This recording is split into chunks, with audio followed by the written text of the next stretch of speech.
If you're trying to start investing, there's a good chance that you've heard people say things like, just buy index funds, but they never share exactly which index funds that they're investing in at the moment. And when you log into your brokerage account, your 401k or IRA, you're hit with hundreds, if not thousands of options, different tickers, different expense ratios, different strategies. And now you're sitting there thinking you'll pick the one with the best returns. But let's look at Franklin Gold and Precious Metals Fund Class A.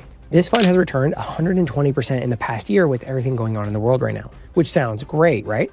Well, over the course of the life of the fund, the annual return is only 6.8%, which is less than the S&P 500 or total market index funds. And it has an expense ratio of 0.87%. Now, expense ratio, which is the cost of the investing in the fund, is much higher than other options. So in this video, I'm going to break down some of the best index funds that you can invest in using Fidelity, including Fidelity's own index funds and popular ones from other companies like Vanguard that you can still buy inside of your Fidelity account. Index funds are designed to match market performance while keeping costs low, which is why they're one of the most recommended strategies for long-term investors. So instead of overcomplicating this, I want to show you a simple structure that you can actually use today. Now, before we jump in, I do have to give a brief disclaimer. I am not a financial advisor. These videos are for educational and entertainment purposes only. I'm merely sharing my personal research. To build your own portfolio, please do your own research and consult with a financial advisor or financial planner.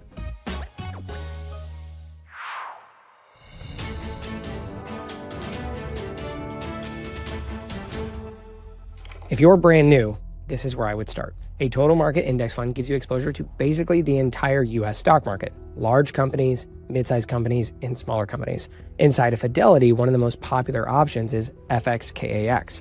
This is Fidelity's total market index fund. This fund tracks the total US market and has a very, very low expense ratio of 0.015%. That's tiny. Now, that's 58 times lower than the precious metals fund that we spoke about earlier.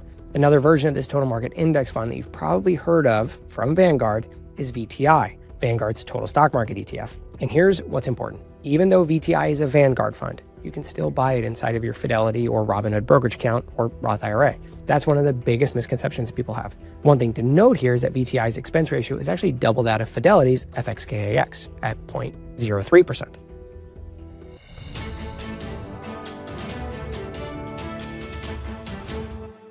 Next up is the S&P 500. This tracks the 500 largest companies in the US and historically has delivered around 8 to 12% annual returns over long periods according to widely cited market data. Inside Fidelity, you've got FXAIX, Fidelity 500 Index Fund. This fund also has an expense ratio of 0.015%, like its total stock market counterpart. And then one of the most popular ETFs in the entire world is VOO, Vanguard's S&P 500 ETF. Again, VOO is not a Fidelity fund, but can still buy it in that account or Robinhood account or Webull, or whichever. VOO is very popular. And then comes SPY, SPY. This is State Street's S&P 500's ETF. This one is also not a Fidelity fund, but it's very popular. The only thing to look at here is that the expense ratio for SPY is actually 0.0945%, or 3 times more expensive than VOO and 6 times more expensive than FXAIX. For most people, this S&P index fund alone could be your entire portfolio.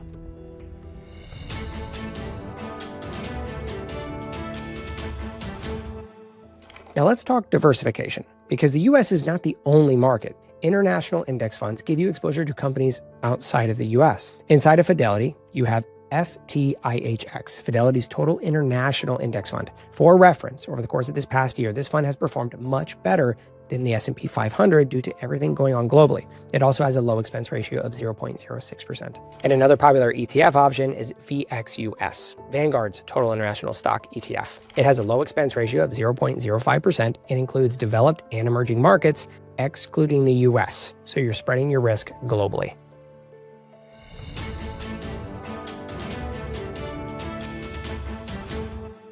Now, if you're someone who wants income, you might look at dividend-focused index funds. These invest in companies that consistently pay dividends. So a popular option here is SCHD, Schwab's US Dividend Equity ETF. They have brought really solid returns with an expense ratio of 0.06%, and with its recent reconstitution, it's primed for growth in strong dividends. And then you have VIG, Vanguard's Dividend Appreciation ETF. VIG charges only 0.04% as their expense ratio, tracks the S&P US Dividend Growers Index. These aren't always the highest growth, but they can provide stability and solid cash flow. Now, the difference between these two funds shows up clearly in the yields. VIG currently has a 30-day SEC yield of only 1.6%, compared with roughly 3.4% for SCHD. SCHD distributes more income up front, while VIG is more about letting that income grow over time. Now, despite those differences, long-term performance has been fairly similar. Over the last 5 years, VIG has outperformed, returning 62.4% versus 51.4% for SCHD, just so you know.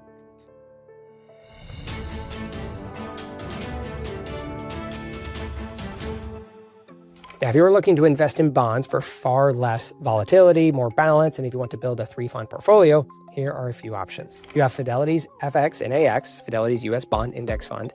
This bond fund is composed of U.S. Treasuries, corporate bonds, and mortgage-backed securities. The average return for this fund is between 1% and 4% and has a low expense ratio of 0.025%. Then you have BND, Vanguard's Total Bond Market Index Fund ETF. This bond fund is composed of U.S. Treasuries, corporate bonds, and mortgage-backed securities as well, and it has a return of 1% to 4% and an expense ratio of 0.03%. Both of these are good options to hold as your bond allocation if you're wanting to build a more diversified portfolio or rebalance as you get older. Now, here's where I want to simplify everything, because a lot of people get stuck right here.